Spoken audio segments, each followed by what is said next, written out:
네, 안녕하세요. 오늘은 약간 안타깝게도 갑작스러운 외부에서 공사가 있어가지고 소음이 조금 있는 점 양해 부탁드리기 바랍니다. 부동산과 자산시장, 가계부채에 대해서 이야기를 나눠볼 건데요. 아무래도 부동산 하면은 굉장히 되게 뜨거운 이슈인데요. 그 중에서 아주 문재인 정부의 부동산 대책, 그거에 대해서 어떻게 생각하시는지 궁금합니다. 부동산은 사실은 서울 부동산이죠. 최근에 발표 가지고 조롱을 받는 계획이 뭔지 아세요? 대책이?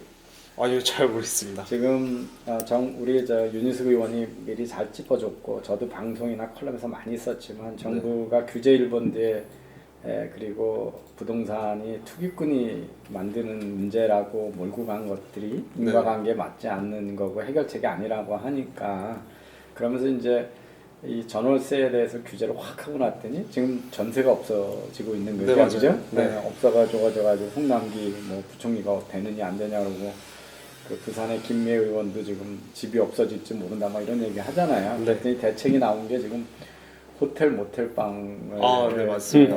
그 개조해서 임대주택으로 만들겠다 그래가지고 이제 김어준이 그거에 대해서 막 사람들의 비판이 쏟아지니까 여관방에서도 몇 달씩 사는 사람들이 있다. 1, 2년씩 산다 그랬어. 2년씩. 아니 몇 년 누가 사는 게 있어서 그게 주택 해결책이면 서울역 지하에 가면 노숙자들도 거기서 몇 년씩 살아요. 네. 그러면 서울역의 그 노숙도 주택 공급의 한 방법이겠네요, 그죠? 근데 지금 우리나라의 주택 문제가 뭐냐라고 하는 거에 본질을 깨뜨려 봐야 돼요. 네. 뭐 때문에 사람들이 주택 문제에 화를 내는 건가요? 임대주택 부족한 게 고통이에요? 제 생각엔 집이 없는 거에 대한 고통이 그 집이 없는 거가 왜 고통스러워요? 더 안정적인 주거 비용 때문이죠. 네, 주거 비용도 있을 거고. 근데 실제는 많은 불평의 저거는 남들은 집을 잘 사서 갑자기 돈을 많이 벌었는데 나는 못 벌고 있다는 게 우리나라에서 가장 주택 문제의 핵심이에요. 그러니까 다른 나라하고 달라. 다른 나라는 경제적 약자들이 싼 게 가처분 소득에 비해서 과도하게 월 임대료가 월 가처분 소득의 30%가 넘어가면 다른 소비로 급격히 줄여야 돼서 이게 하우스 푸어로 네. 정의가 되거든요. 그리고 독일 사람들은 임대주택을 살면서도 집을 사겠다는 생각을 잘 안 하거든요. 많은 나라에서 주택 소유에 대한 욕구가 많이 줄어들었거든요. 네. 그래서 공공주택들이 어떻게 주택 약자들, 경제적 약자들한테 공급을 하냐. 물론 지방 학생이 서울 와서 살려고 그러면 저도 대학교 때 김 소장님 그러지 않으셨나요? 수업료보다 하숙비 이 주택 문제 해결이 훨씬 더 힘든 일이었잖아요. 그러니까 과외비 받아가지고 이 주거비에다 쓰게 되는 문제 이런 그러니까 입주 아르바이트 이런 거 하면 좋았던 이유가 그러거든요. 주택 문제를 네. 해결하면서 소득이 생기니까. 그래서 우리나라의 주택 문제의 본질이 뭐냐? 여러 가지 문제가 있을 수가 있어요. 하나는 아까 얘기했지만 그 주거 비용이 얼마나 높으냐 이런 문제가 있고. 그런데 우리나라가 임대주택을 해가지고 성공해 본 적이 없어. 임대주택에 사는 사람들이 행복해하지 않아요. 네, 맞아요. 왜냐하면 우리가 서울 주택공사 SH, 네. 그다음에 주공 이런 데서 이제 지금은 LH 공사죠. 네. 옛날에는 주택공사하고 토지공사 임대주택을 공급을 해도 사람들이 원하는 건 임대주택으로 싸게 들어갔다가 몇 년 살고 나면 그걸 살 수 있는 옵션을 갖고 있는 주택을 그렇죠. 원하지 계속 임대로 살고 싶지 하지 않아요. 그러니까 네, 주택을 소유하는 게 장점이 많거든. 네. 그러니까 그 주택 가격이 올라가도 내 재산도 같이 올라가고 주거 비용이 늘지 않잖아요, 그죠? 네. 그런데 주택 가격 올라가면 월세, 전월세도 따라 올라가기 때문에 그러면 경제 활동의 불확실성이 많아지고. 그 남의 집하고 내 집하고는 다른 거예요. 내 집은 마음대로 고쳐서 쓰고도 되고 그렇지만 남의 집은 안 해요. 특히 단독주택을 살면 여러 가지 장점도 있어요. 왜냐하면 저 시골 같은 시골집에는 거기에 저 정서적인 어태치가 크거든요. 내가 여기서 자랐고 우리 네. 아버님이 자랐고 할아버지가 자란 집 이런 거잖아요. 미국에서 그래서 그 자기 후손들한테 집을 팔고 넘겨주는 것들이 많거든요. 근데 네. 우리 아파트는 그렇지 않죠. 2년 3년마다 옮겨 다니면 우리 동네라는 개념도 없고 커뮤니티도 안 생기고 그렇죠. 여기서 우리 가정이라는 것도 안 생기거든요. 그래서 이제 그런데 우리는 아파트 중심으로 돼 있어. 땅값이 비싸서. 그래서 그런데 이 내가 살고 싶은 퀄리티 주택이 제대로 공급 안 되는 것도 문제지만 제일 큰 사람들이 아우성치는 거는 강남에 집 산 사람은 몇 년 후에 10억을 벌었는데 우리 집은 1억밖에 안 왔다. 이게 사실은 가장 본질적인 문제예요. 우리 서울에서 주택 문제 중에. 네. 그래서 이 문제는 그러니까 요번에 조롱받는 게 임대주택이 뭐저 진선민가요? 누가 가가지고 자기가 사는 집 아파트보다 공공주택이 임대주택이 하나도 차이 없다고 거짓말 막 해가지고 사람들이 막 저기 욕했거든요. 자기가 주는 데는 뭐 골프 연습장도 있고 뭐 다 있는데 임대주택은 아무것도 없었기 때문에 그래서 퀄리티 맞는 게 사느냐 이런 것도 있지만 기본적으로 우리나라에서 주택에 투자해서 일부 계층은 큰 돈을 재산을 형성하는데 나는 못 버린다. 이게 사실은 서울의 주택 문제에 사람들이 예민하게 반응하는 주 원인이고요. 이번 정부는 그걸 여러 사람이 집 여러 채 가는 데서 원인을 찾았기 때문에 그걸 세금으로 막 퍼니시하는 것 때문에 그 증세 문제 사람들이 좀 고통을 받는 그러니까 소득이 없는 노인 계층이 집 하나 가지고 있었던 사람들한테 어마어마한 세금을 때리는 이런 이제 문제를 규제의 악영향 이런 것들이 문제의 본질인 것 같아요. 그 원래 상품은 사용 가치와 교환 가치라는 게 있지 않습니까? 네. 네. 그러니까 사용 가치는 말 그대로 그냥 안정성, 쾌적함, 그다음에 뭐 직주 근접성, 뭐 이러저러한 것들이고요. 네. 그다음에 교환 가치라고 하는 거는 예컨대 이거를 가지고 뭐 팔 수도 있고 아니면 이걸 담보로 해가지고 어떤 대출을 받을 수도 있고 또 이 가치를 지킬 수도 있고 뭐 그런 거지 않습니까? 네. 근데 이제 아파트에서 자꾸 그 사용 가치만 주목하고 교환 가치라고 하는 엄연히 어떤 실제하는 건데 이 부분을 자꾸 무시하려고 하는 경향이 좀 있거든요. 악마화하죠. 악마. 무시하는 정도가 아니라 아주 제약시를 하려고. 제약시대. 그런데 이제 이게 그 이제 가치 저장의 수단 측면이 있단 말입니다. 그러니까 자산인 거예요. 네. 제일 중요한 자산이죠. 그러니까. 네. 실제로 우리나라 가계금융 복지조사를 보면은 우리나라 그 가계 자산의 75%는 부동산입니다. 네. 오, 네. 자, 이게 없는 이 사실이거든요. 근데 그러면은 이 자산이라고 하는 거는 당연히 이제 그 통화량. 예컨대 통화를 갖다가 엄청나게 많이 예컨대 이게 찍어내면은 네. 아니 당연히 어떤 자산 가치는 올라가게 돼 있지 않습니까? 그 다음에 만약에 금리가 만약에 떨어져도 그러면은 사람들이 어떤 대출 여력이 많이 생기기 때문에 그러면 그 대출 여력을 가지고 어떤 안정적인 어떤 가치 저장 수단, 화폐를 갖고 있기보다는 뭐 부동산이든 어떤 자산을 실물 자산을 갖다가 가지려고 하는 거는 지극히 자연스러운 현상이지 않습니까? 네, 맞습니다. 그 다음에 이것도 수요 공급의 어떤 그 원리에 따르지 않습니까 이게? 네, 그렇죠. 자 이제 그런 관점에서 본다 그러면요. 보통 이제 이게 통화를 계산을 보통 할 때는 M2라는 개념이 있습니다. 원래 보는 통화라는 그 개념이 있지 않습니까, 그죠? 네. 그건 실제로 화폐를 찍어내는 거하고, 네. 그 다음에 이제 협의의 통화라는 개념이 있어요. 그 현금 통화하고 요구불 예금하고 뭐 수시 입출식 저축성 예금 뭐 이런 개념이 있고, 근데 이제 광의의 통화 이걸 M2라 부릅니다. 이 광의의 통화는 이제 M 안에다가 뭐 정기예금 적금, 뭐 부금, 뭐 시장형 금융 상품, 뭐 실적 배당형 금융 상품 등이 있는데 네. 사실은 이제 이 M2가 실제로 어떤 자산 시장에 아주 직접적인 영향을 갖다 끼치는데 이 M2를 이렇게 보면은요, 이게 한국은행에서 아주 중요하게 이제 관리하는 어떤 지표들입니다. 이게 예컨대 2011년에 M2의 어떤 작년 대비 증가율이 4.2%였어요. 2012년 5.2%, 2013년 4.8%였거든요. 네. 근데 이게 쭉 오면은 2017년에는 5.5%였습니다. 그때 이제 문재인 정부 출범했습니다. 중간쯤에. 네. 그죠? 5월에 출범했잖아요. 2018년에 이제 M2 증가율 6.3%, 2019년에 7.0%고, 그 다음에 2020년 1월, 2월, 3월, 4월, 5월, 6월까지 통계가 있는데, 네. 이게 지금 8%, 9%씩 돼요. 예. 그러니까 M2 자체가 이제 이렇게 늘어난 거예요, 통화량이. 네. 그러니까 그러면- GDP에 대해서 GDP는 줄고 있는데 통화량은 확 늘어난 거고. 그러니까 금리는 뚝 지금 떨어지고. GDP 보십시오. 2018년에 2.9%, 2019년에 2.0%고 아마 2020년에는 마이너스가 분명할 거 아닙니까? 네. 그러면 통화량이 늘어나면 당연히 자산 가격이 올라가는 거지. 아예 안 올라갈 수가 없지 않습니까? 그 다음에 참 이게 또 골때리는 게 아까 이제 수요 공급 문제인데 지금은 이게 어떤 글로벌 어떤 돈이라고 하는 거는요. 네. 아니 이제 중국에서도 사실 들어오지 않습니까? 미국에서도 사실은 한국 이 자산 시장에 들어올 수 있거든요. 그렇죠. 뭐 이제 중국인들이 막 산다는 거는 우리 이제 그 뭐 다 알고 있는 거 아닙니까? 네. 또 게다가 금리가 지금 거의 어떤 지금 현재 금리가 0.5%좀 되네 보니까 이게 옛날에 2017년에 그러니까 2008년 즈음에는 이게 한 5% 내외였거든요.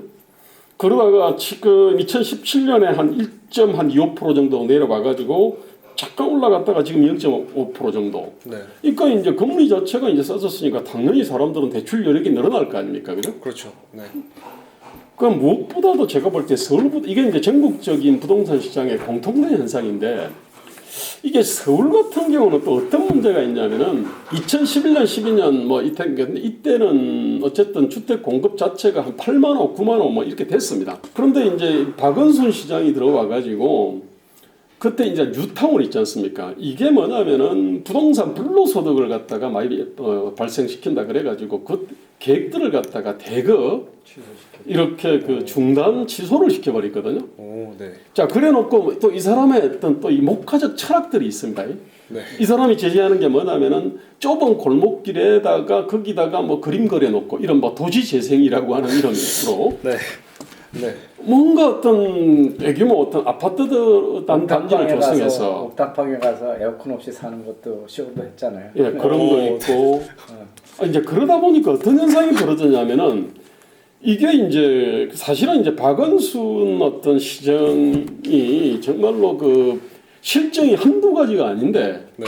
그 중에서도 뭐냐면은 대표적인 게 이 주택 부동산 문제인데 지금 통계로 보면은요 2015년에 그러니까 주택이라는 거는 계속 공급을 하고 그 다음에 이제 때려 부수잖아요. 네. 근데 이걸 갖다가 이제 신규 공급 주택과 멸실 주택 네. 을 이제 이 차이가 있을 거 아닙니까, 그죠? 네, 있죠. 근데 이제 2015년 같은 경우는 아예 뭐냐면은 주택 공급이 마이너스 한 3,300가구, 그 다음에 2016년에는 마이너스 18,000, 2017년에는 마이너스 19,000, 뭐 이런 식이에요. 이게 뭐냐면은 집은 공급은 줄여놓고 때려 많이 부순 겁니다. 네. 아니 그리고 지금도 국토부가 투기꾼이 때문에 집값이 올라간다는 거짓말을 비상식적 얘기를 웹페이지에 올려놓고 있어요. 오, 네. 그러면서 제가 조선일보 칼럼에도 썼는데 근데 서울하고 경기권이 가구 수에 비해서 집수가 얼마냐면 98%야. 100%가 아니야. 오, 네. 그러니까 그 얘기는 뭐냐면 그러면 그리고 전국적으로는 100%가 넘는다 이제 이 얘기거든요. 네. 근데 주택 가격은 어떻게 하냐면 외국에서 보면 110%가 안 되면 밑으로 떨어지면 막 올라요. 100%란 얘기는 뭐냐면 모든 사람이 다 들어가 사는 거잖아. 네. 그러니까 어떤 한 사람이 이사를 안 하면 꼼짝달싹도 못 하는 상황이거든. 이사하는 비워줘야 글로 한 바퀴 도는 거잖아요. 그렇죠. 네. 그래서 자기가 어디 급하게 지금 뭐 강서구에 가서 살아야 된다고 이 집이 없어. 그죠? 네. 이거 다 누군가는 들어가 있으니까. 네. 그러면 바로 그게 이제 공실률이 없다워지면 집값이 올라가는 거거든요. 네. 그래서 다 대도시에서 공급률이 105%, 110% 돼야 미국 같은 경우에 가격이 이제 안정이 되는데 우리는 98% 이래놓고 그것도 엉터리 통계예요. 왜냐하면 서울에 살고 싶은데 어거지로 경기도 사는 사람이 많잖아요. 그렇죠. 서울로 그렇죠. 출퇴근을 하면서. 그러니까 맞죠. 실제는 훨씬 더 많이 모자라는 거는. 근데 지금 말씀하신 대로 박원순도 그렇고 서울시도 정부도 그렇고 2015년 16년서부터 주택 우선 건설 인가가 확 줄어들었어요. 그래서 공급 자체가 안 되고 있는 거거든요. 그런데 그걸 가지고 자꾸 주택 공급은 충분한데 부동산 투기 때문에 올라간다 이런 이제 얘기들을 해요. 그리고 그 얘기를 너무 우리 국민이 믿어요. 왜냐하면 어느 나라나 대도시에는 그 100% 자가 보유를 한 나라가 없어요. 선진국에는 있을 수가 없어요. 여기 네. 외국인도 와서 살아야 되고 대학생도 많은데 어떻게 모든 사람이 자기 집을 가져. 그죠? 그렇죠. 그리고 네. 이동할 사람도 많잖아요. 그래서 뭐 50%, 40%, 60%밖에 안 되는 도시 많거든요. 네. 그러면 누군가는 여러 채를 가지고 있어야 되잖아요. 그 회사가 되든. 네. 그러니까 집을 살 수 없는 사람이 임대를 하거나 전세를 낼 수 있는 집은 누군가 공급해 줘야 되잖아요. 네, 그럼 맞습니다. 회사가 공급하거나 개인이 공급하는 수밖에 없거든. 네. 그럼 서울에서 여러 채를 갖는 게 당연한 거예요. 누군가는 여러 채를 공급해야 되는 거잖아요. 그렇죠. 네. 이거를 부정을 하니까 지금 제도가 다 엉망이 된 거예요. 저도 평생 종부세 안 냈는데 올해 종부세 냈어요. 특별한 평등 의식이 있어서가 아니라 네. 아파트를 살면서 와이프하고 그 공동 소유를 하는 바람에 종부세를 피해 갔었는데 이 저 공시지가를 확 올려놓고 하다 보니까 50대 50으로 나눴는데도 종부세 대상이 돼가지고 저는 아무 죄 없는데 이제 상당히 큰 돈을 정부한테 지금 갖다 바치는 거지. 예. 근데 지금 종부세 이번에 통지 나왔는데 지난해보다 4조를 더 걷거든요. 4조요? 예? 와. 예, 이게 그러니까 이게 뭐냐면 어마어마한 증세예요. 그렇죠. 네. 예, 어마어마한 증세예요. 근데 국회 동의도 필요 없어요. 국회 동의도 없고 대통령이 저 지시하면 얼마든지 올릴 수 있는 거고 오, 그렇구나. 기준 바꾸면 네. 그래가지고 지금 이제 특히 소득이 없는 고령층 네. 은퇴하신 분들이 지금 엄청난 고난을 받고 있는 거죠. 그러니까 아까 정리하자면은 이 주택의 서울 부동산 문제는 아까 통화량이라고 하는 어떤 변수, 경제 성장률에 비해서 통화량 증가, M2 증가율이 월등히 높습니다. 여기 하나가 있고, 그다음에 금리는 사실 아주 지금 낮은 상태. 거의 뭐 무료니까요. 그다음에 수요가 글로벌하게 몰려옵니다. 예. 예. 또 하나 이 중요한 어떤 그다음에 이제 박은순의 어떤 공급 정책도 이 사람은 대도시 자체를 이해를 좀 못하는 측면도 있고요. 그러다 보니까 뭐 도심 양봉이라든지 무슨 골목길에 벽화 그려놓고 도심 재생한다 갖고 뭔가 그 네. 뉴타운을 갖다 다 폐지를 해버리고 네. 뭐 이를테면 이제 이런 식으로 공급을 갖다 줄인 측면도 있고 또 하나 제가 볼 때 굉장히 거시적인 문제인데. 예컨대 한국이 철강, 조선, 자동차 뭐 이렇게 큰 어떤 중무장대형 어떤 제조업 있지 않습니까? 네. 예컨대 이런 것들이 쫙 이렇게 떠오른다 그러면은 울산이라든지 창원이라든지 뭐 여수라든지 막 이런 데가 이제 인구를 갖다 빨아들일 거 아닙니까? 네, 그렇죠. 지금 우리가 지금 이제 그게 중국 변수뿐만 아니라 제대로 된 어떤 구조 조정을 갖다가 못하다 보니까 사실은 이게 이제 경쟁력이 떨어져 있는 상태거든요. 네. 그럼 신산업들은 뭐냐면 기본적으로 두뇌에 의존하는 겁니다, 이게. 네. 자, 그러면은 서울이라고 하는 거는 큰 땅은 없지 않습니까? 그렇지만 여기가 뭐냐면은 사람들이 어쨌든 굉장히 밀집돼 있고 네. 그다음에 그 이렇게 발달된 교통수단으로 다 이렇게 상호 연결이 돼 있고 그다음에 교육기관이 있고 두뇌들이 뭐냐면은 여기 집중돼 있거든요. 그러면 지금 현재 떠오르는 산업들 있지 않습니까? 예컨대 뭐 게임 산업이다. 그거를 갖다 울산에서 할 수 없지 않습니까? 창원에 못 하거든요. 예컨대 그렇죠. 네. 예컨대 그런 식으로 지금 이런 그 새롭게 떠오르는 산업들은 서울에 있거나 서울 인근에 있는 것들이 여러 가지로 이제 낫거든요, 사실은. 네, 막 훨씬 많죠. 네. 그러니까 이제 이 어떤 산업이라고 하는 새로운 산업이 사람들을 갖다가 이제 산업 도시로 쭉쭉쭉 이제 사실을 빼줘야 될 거 아닙니까? 근데 한국은 그렇게 하다가 지금 이제 그렇게 못하는 거예요. 그래서 이게. 그 통계로 명확히 나타나요. 그 수도권 인구의 순유출이냐 유입이냐 하는데 네. 그게 2017년부터 순유입으로 들어오는 사람이 더 많은 거로 바뀌어 있거든요. 네. 한동안 나가는 사람이 더 많았다가 그다음에 이제 지금 말씀하신 거 제가 또 컬럼에서도 그렇고 방송에도 소개했는데 지난해 100억 이상 벤처 투자된 건수가 우리나라 78건이거든요. 스타트업이. 정월될 네. 거예요. 예, 근데 78건인데 74건이 서울하고 판교예요. 그렇죠. 와, 네. 그리고 나머지 4건이 어떻게 냐면 제주도에 하나 있고 3건이 카이스트 대전에 있어요. 그러니까 이게 딴 데는 없는 거예요. 대규모 새로 생기는 산업이. 그러니까 이제 서울에 지금 모이고 있는 거죠. 예, 그래서 이런 그 많은 흐름, 그 다음에 이제 아까 유동성 이런 것들이 우리가 옛날처럼 우리 정부가 통제할 수 있는 세상이면 쉬워요. 그런데 미국이 양적 완화하잖아요.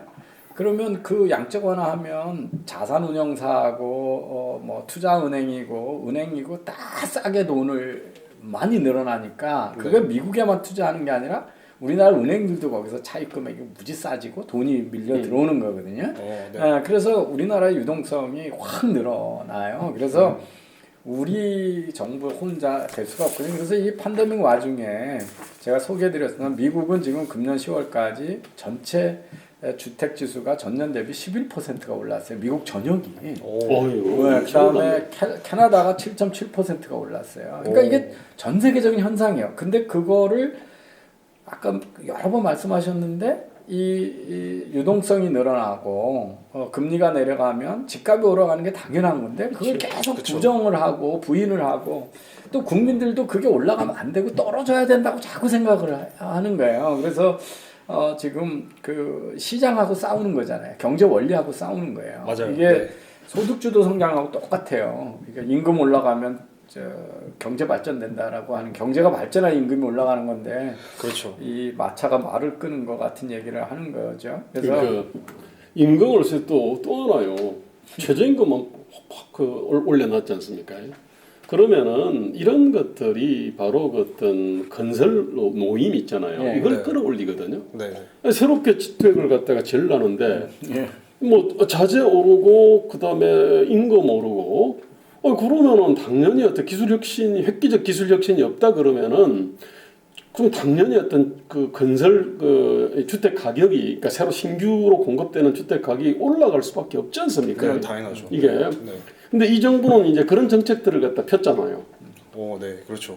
지금 건설 현장의 노임이 상당히 지금 많이 올라가 있습니다. 그러니까 옛날에는 3억의 질 집들을 지금 이제 4억, 5억 이제 들잖아요. 그럼 당연히 또 그 가격이 반영될 거 아닙니까? 그죠? 그렇죠. 네. 게다가 이노무 정부는 예컨대 아까 가계 신용 있잖아요. 아까 이제 보면 유동성이 늘어나면 원래 이제 가계 대출이 사실은 늘어나는 게 자연스러운데 지금 이 정부는 어거지로 지금 가계 신용을 갖다 틀어막고 있거든요. 2016년에 그때 이제 가계 신용 증가율이 전년 대비 11.6%였어요. 2017년에 8.1%, 2018년에 5.9%, 2019년에 4.1%, 2020년에 4.6%, 1, 4분기입니다. 그 다음에 이제 그 2, 4분기에는 5.2%. 그러니까 엄청나게 통화량은 늘어나는데 이거를 갖다가 가계 대출을 갖다가 그냥 콱 쪼아버린 겁니다 이게. 그 박근혜 대통령 때 2016년, 17년 이때, 15년, 16년 이때 이제 가계 대출이 많이 느는데 그때가 이미 이제 우리나라 주택 경기가 활성화돼서 가격이 올라가고 금리가 떨어지기 때문에 그 자가 보유율이 한 5%가 늘었어요. 2년 사이에 오른 건데 그 2년 사이에 80만 가구가 집을 산 거예요. 그러면 융자를 얼마나 많이 받겠어요, 그죠? 그렇지만 그건 좋은 일이잖아요. 사실은 그 전세금 많이 주고 월세 많이 주는 것보다 싼 이자로 받아가지고 집을 사면 그래서 이 많은 사람들이 오해를 해요. 이 가계대출이 늘어나면 가처분소득이 자꾸 준다라고 단순하게 생각을 하는 경우가 있어요. 이자를 내야 되니까. 근데 월세 내는 거를 은행에서 주택담보대출을 받아가지고 자기 집으로 전환하고 하면 월세보다 대출 이자가 훨씬 싸거든요. 그래서 이게 반드시 그렇게 되는 게 아니에요. 그리고 우리나라 가계대출 중에 다른 나라에 없는 이 통계 호수가 되게 많아요. 그게 뭐냐면 전세 보증금이 그 대출이거든요. 그래서 뭐냐면 집주인이 세입자한테 대출을 한 거예요. 차입을 한 거잖아요. 전세 보증금이. 그래서 우리나라 가계의 그 대출 비중의 한 25%는 전월세 보증금이에요. 그렇죠. 이자가 없는 대출이에요. 그다음에 이제 우리가 이걸 생각을 해야 돼요. 그 자본주의의 미스트리 오브 캐피탈리즘이라고 하는 책이 아주 유명한데 왜 남미는 그렇게 가난하고 서방 세계는 같은 시장 경제를 한다는데 차이가 있나 이제 이거 얘기하면서 그 재산권이라고 하는 거의 중요성을 되게 강조를 해요. 근데 뭐냐면 우리가 집은 살기 위해서만 사는 게 아니라 아까 그 가치의 저장 수단이잖아요. 네. 근데 그걸 가지고 집 살 때만 융자를 해주고 내가 좋은 아이디어가 있어. 네. 근데 이걸 가지고 싸게 융자를 받으려고 그러면 이제 담보대출을 하면 신용대출보다 금리가 싸잖아요. 그럼 네. 내가 집을 언제든지 은행에 가서 나 이 부동산을 담보로 싼 이자를 융자를 해줘라. 그럼 그걸 가지고 사업을 하면 경제가 활성화되는 거잖아요, 그죠? 그렇죠. 네. 그래서 금융이라는 게 뭐냐면 자산을 자본금화해주도록 도와주는 게 금융의 큰 역할이거든요, 시장 그렇죠. 경제에서. 그렇죠. 예. 그래서 내가 가지고 있는 재산이라고 하는 거는 내가 노동을 통해서 축적한 나의 자산이잖아요, 그죠? 네, 재산권이잖아요.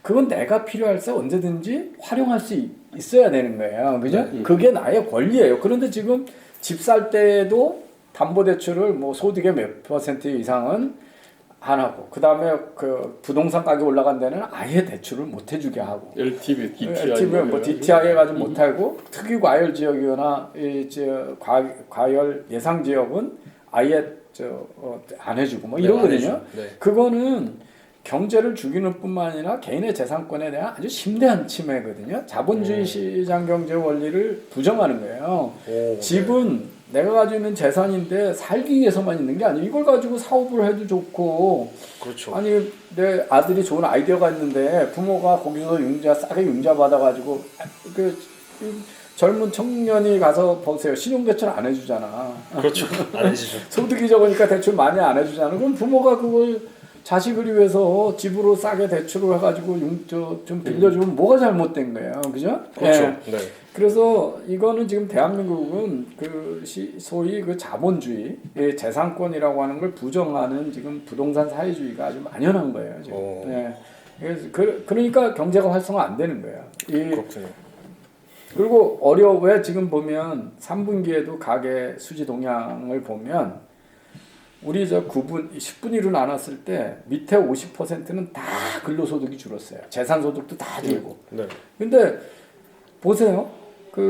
경기가 어려워졌을 때 가장 저소득층한테 고용 파급 효과가 높은 게 사실은 건설이에요. 네, 그렇죠. 그렇죠. 네. 네, 거긴 바로 돈이 들어와. 이사가를 막 다녀야 이사침 센터도 돈을 벌고, 공인중개사들 보고 인테리어도 돈을 벌고, 벽지 바르는 사람도 돈을 버는 거잖아요, 네, 그죠? 맞아요. 그럼 건설 현장에서 벽돌 쌓는 사람, 미장이도 돈을 버는 거고, 이걸 다 막아놓고 지금 경기 활성화한다고 놓고 무슨 가덕도에다가 공항 한다고 이딴 짓들만 하고 있는 거죠. 경기 부양이라는 관점에서도 지금 억지가 억지를 낳고 있는 이제 이런 상황이 지금 지속되고 있어요. 네. 한마디로 말해서 이 사람들은 시장 경제를 정말 모르는 사람 같아요. 네.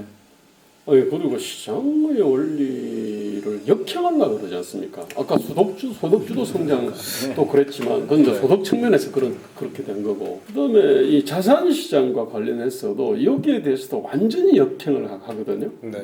이런 아주 편협한 가치, 그러니까 서울이라고 하는 대도시를 갖다가 무슨 목가적인 어떤 양봉도 하고, 그다음에 저녁에는 반상회 같은 거 있지 않습니까? 반상회 하면서 마을 공동체 이런 것들 있잖아요. 네. 도시 재생한다고 반딧불도 날아다니고 이런 거 꿈꾸는 거죠. 근데 그런 희한한 가치를 추구하고, 그다음에 왜 인도처럼 길거리에 손을 안 풀어놓는 그런 말입니다. 난 이 정부한테 정말 제안할 게 참 많아요. 아까 말씀드렸지만 서울역도 있지만요. 옛날에 저희가 살던 이른바 닭장방이라고 있습니다. 닭장방. 어제 그 공단 근처에 있어요. 그다음에 네. 반지하도 지금 상당히 비어 있는 데가 꽤 많아요. 네. 아니 그냥 반지하 활성화하지 차라리. 하여간 그러면서 무슨 자산 시장은요. 관점에 따라서 어쨌든 과거 어떤 노동이 투여된 건데 어쨌든 이것이 이제 통화량 올라가고 그다음에 공급은 줄고 수요는 늘고 그다음에 뭐 최저임금 같이 어떤 그 건설 단가들이 올라가고 하면은 오르게 돼 있거든요. 네. 그리 되면은 이런 보기에 나름 불로소득이 생기는 게 그 이상한 게 아니거든요, 사실은. 그렇죠. 네. 아니 은행에 돈 넣어가지고 이자 생기는 것도 불로소득이고. 그러니까 말입니다. 우리가 지금 잘못된 것 중에 하나가 뭐냐면 정부가 공급을 시장 원리로 안 해놓으니까 불로소득을 정부가 계속 만들어주거든요. 근데 그게 뭐냐면 청약제도예요, 사실은. 예, 시장 가격으로 공급이 안 되고 거기에 로또에 당첨되는 사람만 시장 가격보다 싸게 되잖아요. 그러니까 네. 당첨되면 바로 몇 억을 버는 거예요. 그러니까 지금 어떻게 돼 있냐면 지금 이 투자 잘하는 분들이 지금 뭐 하고 있냐면 서울에 못 하니까 자녀들을 전부 어디냐면 경기도 지역에 과천 이런 데다가 과천, 네. 위장으로 분가해 놓고 거기 청약에 지금 베팅하는 거거든요. 그 네. 베팅 당첨되면 몇 억이 그냥 한꺼번에 10억도 생기는 거예요. 우와, 10억도 생기는 10억이요? 거예요. 근데 이게 그런 거는 정말 그러면서도 남들이 돈 버는 불로소득에 대해서 막 욕을 해 정부가. 네. 근데 사실은 이중적인 거잖아요, 그죠? 그렇죠. 그래서 시장 원리에 대해서 제각 주고 사도록 만들어야 되는 게 맞거든요. 대신 청년들한테 대출을 잘해줘야지 대출을. 네, 그렇죠. 대출을 해주면 그러니까 가격은요. 남이 집을 가지고 있는 거를 지금 어떤 사람이 평생 노동으로 산 거를 10억 해등으로 5억을 해봐. 그러면 그 집은 다 망한 거고. 네. 그 다음에 은행들도 같이 망하는 거거든. 그 네. 담보돼 있는 건데 담보 가치가 없잖아요. 그렇죠. 그러면서 그게 5% 떨어져도 난리가 나는 거거든요. 그럼 5%고 1-2% 떨어진다고 해서 돈 없는 사람이 주택을 살 수가 없어요. 그래서 그 융자 시장을 은행들이 책임지고 하게 해야지. 문재인 대통령만큼 우리 일반 국민들이 자기 재산에 대한 관리 능력이 없어요? 김현미만큼 없냐고. 자기 남의 집 살림을 왜 장관이 해? 그렇게 똑똑한 사람들이야? 지금 이 정책을 써가지고 결과는 뭐냐면 다주택자가 줄었냐 하면 훨씬 많이 늘었거든. 그래요? 훨씬 많이 늘었어요. 그래요? 이게 돈 있는 사람한테는 완전 꽃놀이패가 됐어. 대출을 안 해주니까 그렇죠. 대출 안 경쟁이 해주니까. 없으니까 현금 많은 사람한테는 사기 쉬운 세상이 돼버린 거예요. 네. 그래서 그런데 역효과가 나도 고칠 생각을 안 하지. 이념인지 고집인지 이게 표가 돼. 진짜요? 돈 있는 사람을 공격하면 항상 표가 되는 거예요. 그래서 그렇구나. 그래서 부동산 정책을 하는 건지 부동산 정치를 하는 건지를 부동산 그러니까 정치. 네. 경제학적으로 보면 말도 안 되는 얘기인데 네. 20년 집권 계획으로 보면 되는 건지 모르겠죠. 국민들이 현명하지 않으면 집 가진 사람보다 강남에 집 가진 사람보다 강남에 집 없는 사람이 훨씬 많으니까 지금 강남에 집 가진 사람하고 아닌 사람하고의 그 갈등을 자꾸 부추기는 거거든요. 자, 근데 이제 이 문제점은 이제 사실 다각도로 짚어봤잖아요. 네, 그렇죠. 어쨌든 정말 황당한 놈들이에요. 그때까지 건국 이래 전 세계적으로 사회주의군을 빼놓고 이렇게 황당한 이 경제 정책을 펼치는 정치 집단은 거의 없을 것 같아요. 자, 근데 네. 문제는 이 문제를 어떻게 이제 고칠 거냐인데 기본적으로 이제 시장 원리 있지 않습니까? 네. 그게 입각해가지고 일단 사실 어떤 형태로든지 공급을 늘리는 것들이 일단 정수는 맞잖아요. 그죠? 네, 맞죠. 이게 또 다른 하나는 저는 어쨌든 다른 지방에서 사람들의 먹거리를 갖다가 만들어 줘야 되거든요. 근데 지금 현재 우리의 산업, 금융, 고용 관련된 제반 어떤 규제들 보십시오. 최저임금 전국적으로 단일하지 않습니까? 네. 노동관계법도 전국적으로 똑같아요. 이게. 네. 세금도 그래, 세금도 사실은 전국적으로 같거든. 네, 그렇죠. 그러면 안 되는 거죠. 이런 상태에서는요, 서울과 수도권이 갖고 있는 굉장한 매력이 있습니다. 일단은요, 일단은 돈 하나를 갖다 같은 돈을 갖고도요, 이쪽에서 선택 여지가 굉장히 많이 있습니다. 싼 것부터 비싼 것, 그 다음에 같은 값에도 굉장히 다양한 이런 것들이 쫙 있거든요. 그렇죠. 네. 그러니까 어떻게 보면 이 기본적으로 다른 비용 요소 이런 것들은 동일한데 자기의 어떤 약간 소비 있지 않습니까? 이거 네. 관련해 가지고는 굉장히 다양한 기회들이 있어요. 그다음에 어떤 문화도 그렇죠, 네. 있잖아요. 네, 엄청 많죠. 그러니까 사람들이 서울로 오는 이유들이 분명히 있거든요. 네, 확실하게 있죠. 네. 예. 아니 근데 이걸 쌍세하려 그러면 지방에서 이렇게 나가면 더 많은 어떤 기회와 희망이 생기면 사람들이 얼마든지 갈 수 있잖아요. 네, 당연하죠. 네. 지금 지방에 기회와 희망이 없으니까 서울로 맞아요. 오는 거고 여기도 네. 없으면 해외 나가는 거 아닙니까, 그죠? 네, 맞아요. 네. 그러니까 지금 그래서 지방의 어떤 기회와 희망을 만들려면은 그 지방이 자신의 어떤 처지 있잖아요. 네. 그걸 약전의 발판으로 삼도록 만들어줘야 되거든요. 네. 그러면은 다양한 어떤 식당, 다양한 가게, 문화행사 적지만은 그래도, 그렇지만은 어쨌든 땅이 넓고 주거비가 싸고 네. 예, 근데 거기에 뭐 다른 이러저러한 어떤 그러면 다른 산업들을 갖다가 끌고 올 수 있다면 네. 그러면 사람들은 지방에 갈 어떤 이유들이 생기거든요. 네. 아니 이제 그런 점에서 이런 어떤 좀 이 그 큰 사고 거시적 사고를 해야 되거든요. 네. 지금 보십시오. 이 서울에서 그동안 떴던 데 보십시오. 홍대가 떴습니다. 삼청도 떴죠. 경리단길을 떴죠. 서촌 떴어요. 네. 근데 왜 떴냐면은 이쪽이 사실은 상대적으로 그 부동산 가격이 쌌거든. 그러니까 돈 없는 사람들이 돈은 없지만은 창의적인 아이디어가 있는 사람들이 홍대로 우르르 몰려갔어요. 맞아요. 예술가들이 다 거기 있죠. 그러다가 이제 올라가니까 경리단으로 갔다가 서촌으로도 갔다가 삼청동으로 갔다가 원래 이렇게 되는 거거든요. 네, 지금 우리 방송하는 주위도 지금 그런 지역 중에 하나. 맞아요. 네. 그러니까 저는 뭐냐면은요, 우리 지방이 그 역할을 해야 돼. 지방이 경리단, 그래서 뭐 그다음에 서촌, 홍대 같은 역할을 갖다가 해줘야 되거든요. 예, 네. 그래서 우리 경제가 이제 특히 그 내수 소비가 너무 적어서 비중이 적어서 수출 잘한다 보면 충격도 크고 그렇고 저는 우리가 대도시 삶이라고 하는 게 되게 스트레스도 많고 정신병도 많은 삶이잖아요. 그래서 사람들이 자연을 즐기고 싶은 욕망이 큰데 박원순처럼 서울 시내에서 양봉하고 무슨 반딧불이 날아다니고 그건 안 되는 거잖아요. 그쵸, 안 그죠? 되죠. 안 되면 중산층들이 가까운 시골에다가 주말 주택 하나씩 더 마련하고 네. 그러면 주말은 그 시골 가서 경제 활동을 하잖아요. 그렇죠. 소비를 하는 네, 거죠. 소비를 하잖아요. 그런 것들이 마치 그 집을 여러 개 가지고 있는 게 무슨 큰 제약인 것처럼 만약에 땅이 좁은 나라에서 주택 용지가 많이 들어가는 게 원인이다 그러면 종부세나 재산세를 아파트에다가 많이 물리면 안 돼요. 아파트는 네. 땅을 거의 안 쓰는 주택이거든요. 아주 효율적이죠. 효율적인 거예요. 그래서 아파트가 싼 거거든. 그리고 에너지도 단독주택에 비하면 너무너무 효율적으로 맞아요. 싼 거거든요. 아주 효율적이죠. 예, 그리고 안전도 훨씬 안전하고. 그래서 왜 아파트 중심의 주택? 그런데 왜 가격을 가지고 때려?